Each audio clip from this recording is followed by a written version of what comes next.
I will present Kripke's positive view of the meaning of proper names and discuss its anti-cognitivist consequences with regard to Frege puzzle. So the picture of how names get their meaning for Kripke is what is called the causal picture or causal theory. Okay, the reason why it's called the causal picture is that Kripke denies that he's advancing a full theory, that he's just outlining a certain type of view. However, this kind of view was immensely influential. Now, what is it? Well, the view is that, and as we will talk about in a minute with regard to the anti-cognitivism, um, and which has already been mentioned in this lecture, for Kripke, the meaning of a proper name is just its referent. It's just this thing in the world that it picks out. Okay, so names are directly referential. Now the question is, how is it that a name is connected in this direct way to its referent, an object? Now, what the causal theory says is as follows. The first part is this. There's an initial dubbing or baptism where a name is connected with a particular object. So the first part is that the referent or the reference of a name is fixed by an initial dubbing or baptism when the initiators of the practice of using a name either attach the name to a thing they perceive or stipulate that the name refers to whatever satisfies some description. Now let's just think about the first type of initiation, which is that attaching the name to a thing perceived. And to give an example, let's keep on using the example of Aristotle. So when Aristotle was born, Aristotle's parents gave him a name, the name Aristotle. And the way you can imagine this happening, which happens for most people, is that the parents are kind of looking at their child and maybe they've decided already what the name is. However, what they do when the child is born is they kind of perceive that thing, that person, and decide that that person will have a certain name. So there's this kind of initial dubbing or baptism, okay, where the name is connected with this specific individual. Then the parents go on to use that name when they're talking to their family, friends, members of their community, etc. And those communicative exchanges between these parents who have initiated the use of this name and connected it with this thing kind of disperses throughout the community the use of this name to talk about this person. Okay? So in one here, the idea is that there are certain people who, for each name, have initiated the use of that name and kind of tied it to a specific person or a thing. But in this case, let's just think about the example of Aristotle, where it's a person that is the meaning of the referent of the name. So then, as I've already alluded to, what is then important is that after this initial dubbing, the use of this name is passed in communicative exchanges between speakers. So the parents will talk to their family and friends and community members about this person, Aristotle. And then in those communicative exchanges, more and more people will encounter the name Aristotle in conversation. So a speaker who is not involved in the initial dubbing succeeds in using the name to refer to the thing initially dubbed because there's a causal chain linking the speaker's use of the name back to the initial dubbing.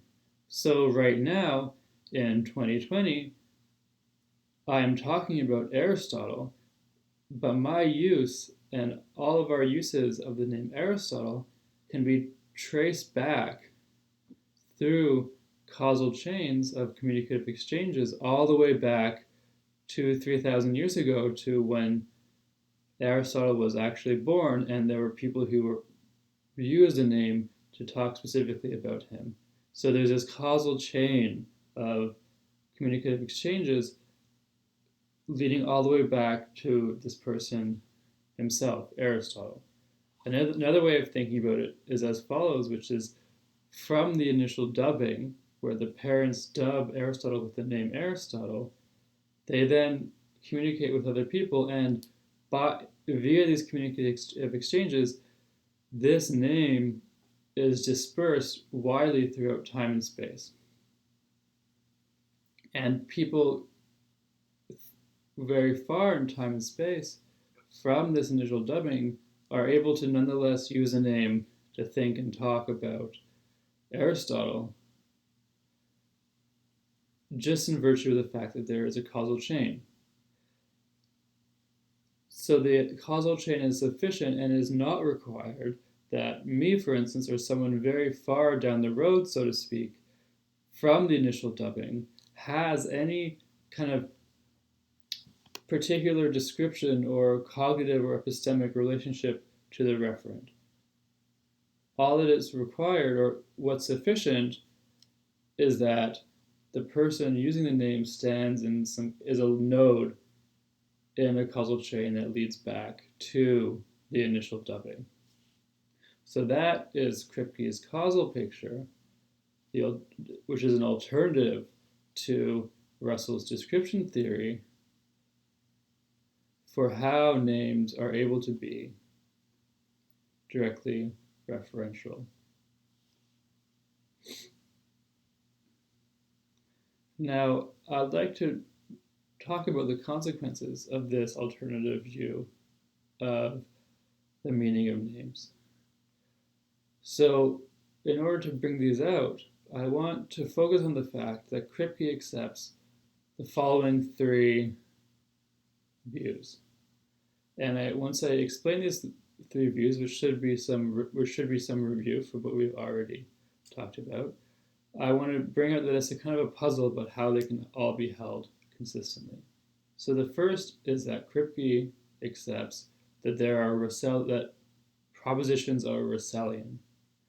What this means is that he accepts that the proposition a sentence expresses is a complex structure consisting of the reference of the parts of the sentence. So, a genuine referring expression contributes simply its referent to a proposition it helps express. That is, Kripke rejects sense and holds that the meanings of sentences are simply their reference, or complex structures of the reference of the parts. Now, the other thing which Kripke holds is the direct reference theory of names. So, in contrast with Russell, Kripke holds that ordinary proper names, for instance, Aristotle, or Nixon, or Jimbo, or whatever other ordinary proper name one could think of, he holds that these are genuine referring expressions and not disguised definite descriptions in the way that Russell thought. So again, Kripke accepts the Russellian propositions, but does think that ordinary proper names are genuine referring expressions. And finally, we can say that Kripke does accept the principle of acquaintance, which is that a subject can only understand an expression if she is acquainted with what it contributes to propositions it helps express. Now, the puzzle here is that since we obviously do understand ordinary proper names, for instance, Aristotle as a running example, the puzzle is, if we understand ordinary proper names, given the theory, the Russellian propositions theory and the direct reference theory and the principle of acquaintance, we have to be acquainted with these things. So for instance, we have to be acquainted with Aristotle himself. But now the question is, in what sense are we acquainted with Aristotle? Now, Russell certainly thought that we were not acquainted with historical figures or even the simple physical objects around us. Russell thought we were only acquainted with sense data and universals or properties. But the way that, so Russell denied the direct reference theory of names. However, the way that Kripke is able to hold these three principles is that Kripke accepts a non-psychological or non-cognitive or non-epistemic view of acquaintance. And this is precisely what's illustrated by his causal picture. So according to him, we can understand propositions containing objects without bearing any real cognitive or epistemic connection to those objects. So the fact that we stand as a part of some kind of causal chain of communicative exchanges leading all the way back to an initial dubbing of this thing, that causal connection is sufficient for us to be acquainted with that thing. So again, the way that Kripke resolves this puzzle of being able to accept all of these three principles is by rejecting a cognitive or epistemic understanding of acquaintance, and instead holding a causal picture of what it means to be acquainted with an object.